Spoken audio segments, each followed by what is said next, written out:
On October 26, the Hwasung Volunteer Group of Hwasung Industrial Co. Limited launched the home repair project to share kindness and love with the community and our neighbors. This volunteer project was meaningfully joined in by U.S. soldiers from the 19th Expeditionary Sustainment Command.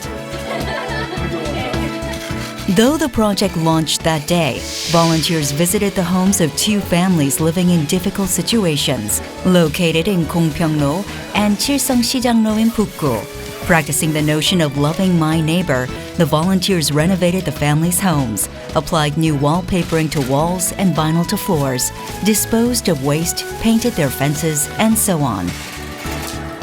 A U.S. soldier who participated in the volunteer project said that the volunteer work provided a good opportunity to experience and understand Korean culture, and that I hope there are more chances like this to work with Hwasung's volunteer group in the future.